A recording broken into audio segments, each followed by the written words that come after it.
এই যে আমার হাতে দেখতে পারতেছেন, এটা হচ্ছে একটি নতুন পাসপোর্ট। মানে আমি বাংলাদেশ থেকে যে পাসপোর্ট বানিয়েছি সেটি আমার কোম্পানি রেখে দিয়েছে। এটি আমি নতুন এই দেশে করেছি, একদম নতুন। এটাতে কোনো সিল নেই, কিছুই নেই, এটা একদম নতুন। ঠিক আছে, এই পাসপোর্টটা করতে কি পরিমাণ হয়রানি হতে হয় সেটি আমি আপনাকে বলে বোঝাতে পারবো না যদি আপনি এম্বাসিতে না যান। বাংলাদেশ এম্বাসিটা হচ্ছে দুবাইয়ের হল্যান্ডস এরিয়ার রাস্তার ওই পাশে। ঠিক আছে, তো এটা করতে হলে অনেক প্রবাসী আছে, কোম্পানি আপনার বেতন দেয় না, খাওয়া থাকা ঠিক মতো দেয় না, অনেক টর্চার করে, আর বেতনও ঠিক মতো দেয় না, যেটা তার প্রাপ্ত সেটা দেয় না। তো বিরক্ত হয়ে অনেকেই চলে যায়, পাসপোর্ট রেখে চলে যায়।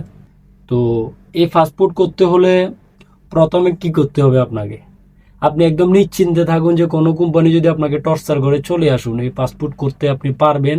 কেউ যদি বলে পারবেন না, এটা একটা ভুয়া কথা। আমি আপনাকে পুরা A to Z বলতেছি।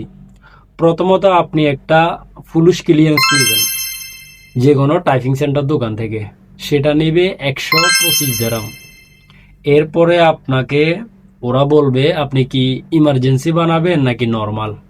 যদি ইমার্জেন্সি বানান তাহলে আসবে আপনার 305 টাকা, আর যদি নর্মালে বানান মানে 1 মাস পরে আসবে পাসপোর্টটা, তাহলে হচ্ছে 205 টাকা।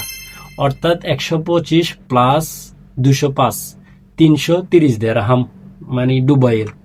এরপরে আপনি একটা তারিখ দিবে, ওই তারিখ অনুযায়ী এম্বাসিতে চলে যাবেন। তো এম্বাসিতে যেতে হলে কিন্তু সর্বপ্রথম একটা জিনিস ফলো করতে হবে, কি একদম সকালে যেতে হবে, না হলে বাই যে পরিমাণ মানুষের সিরিয়াল, আপনার পুরো দিন চলে যাবে কিন্তু সিরিয়াল আসবে না।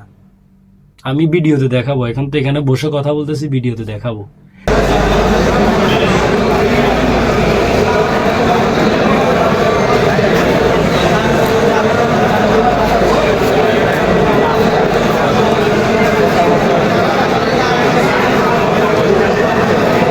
দিন চলে যাবে, সিরিয়াল আসবে না। এরপরে প্রথমে আপনি একটা সিরিয়াল থেকে একটা টোকেন নেবেন, টোকেনটা নিয়ে আপনি দ্বিতীয় তলায় চলে যাবেন।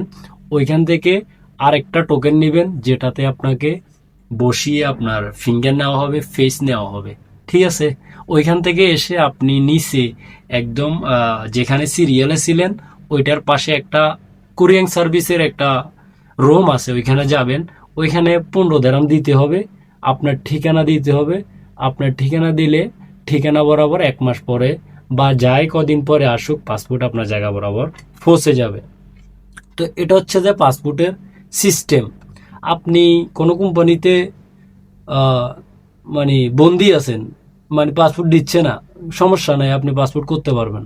এরপরেও যদি কিছু জানতে চান তাহলে আমাকে কমেন্ট করতে পারেন বা পার্সোনাল নক দিতে পারেন। অনেকেই জানেন বা যারা জানেন না তাদের জন্য আমার এই ভিডিও। আর আমি একটা উদ্যোগ নিচ্ছি, কি মানে প্রবাসীদের যেভাবে হেল্প করা যায় কাজ কাম, বা যে যতটুকু আমার পক্ষে সম্ভব, আমি একজন লেবার, আমি কোনো কোম্পানি না বা কোনো আরবাবো না। যতটুকু সম্ভব এই প্রবাসে আসার পর বহু রকম দালাল দেখেছি, বহু রকম বাটপার দেখেছি। এজন্য নিজে থেকে যতটুকু সম্ভব কাজ করব। যে কোনো আইডিয়া যদি নিজে জানি আপনাদেরকে দেওয়ার চেষ্টা করব, আর কেউ যদি জানে আমি নেওয়ার চেষ্টা করব। তো ঠিক আছে, ভালো থাকবেন, সুস্থ থাকবেন, পাসপোর্ট আপনার সাথেই রাখবেন। কাউকে কিন্তু পাসপোর্ট দিবেন না, কারণ পাসপোর্ট না থাকলে দেশ ত্যাগ করতে পারবেন না।